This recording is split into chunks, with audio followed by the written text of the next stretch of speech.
के दरमियान बहुत से नबी दुनिया में भेजे गए।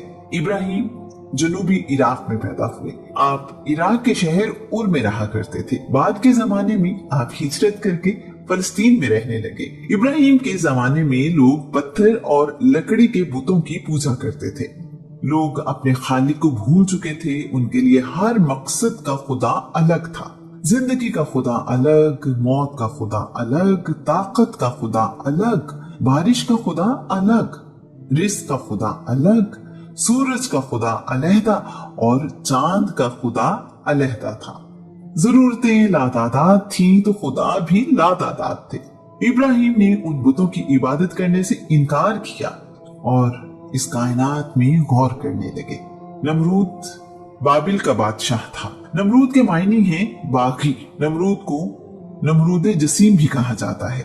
वो इसलिए कि नमरूद कद्दो कामत में लंबा और भारी भरकम था। नमरूद का नाम नमरूद बिन कोश बिन साम बिन नूह है। एक रिवायत के मुताबिक नमरूद का नाम नमरूद बिन किनान बिन कोश बिन साम बिन नूह है। एक रिवायत के मुताबिक नमरूद बादशाह को कहते थे, जबकि उसका नाम जरही बिन तहमा सफान है। ये बहुत ही जाबिर और जालिम बादशाह था। बाबिल उस जमाने का बहुत अहम मुल्क था जिसका रकबा 129 किलोमीटर था। उस जमाने के एतबार से ये बड़ा रकबा था। ये शहर मुरब्बा शक्ल में बनाया गया था। नमरूद ने अपने शहर के गिर्द फसील बनवाई हुई थी। उस फसील से पहले एक खंदक थी जिसे पानी के साथ भर दिया गया था। उस फसील पर हर वक्त फौजी पहरा देते थे।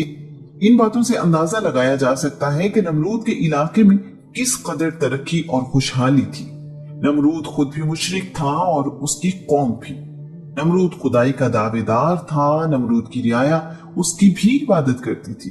अल्लाह के नबी इब्राहिम ने देखा कि तमाम लोग ही बुतों की इबादत करते हैं, तो सोचने लगे ये बुत जो ना किसी को फायदा दे सकते हैं ना ही नुकसान, फिर ये खुदा कैसे हो सकते हैं।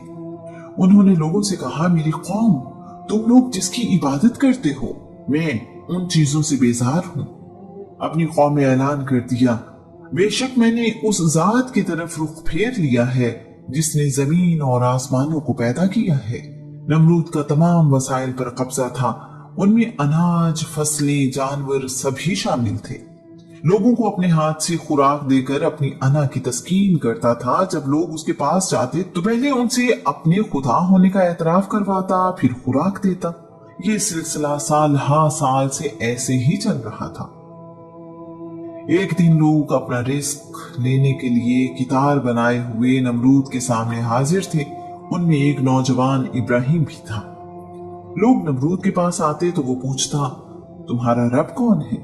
वो जवाबन कहते, तुम हमारे रब हो। ये सुनने के बाद नमरूद उन पर मेहरबानी करते हुए उन्हें रोजी देता। इब्राहिम की बारी आई तो नमरूद ने उनसे भी पूछा, तुम्हारा रब कौन है? इब्राहिम ने जवाब दिया, मेरा रब वो है जो जिंदा करता है और मारता है। नमरूद ने कहा, ये तो मेरी ताकत है।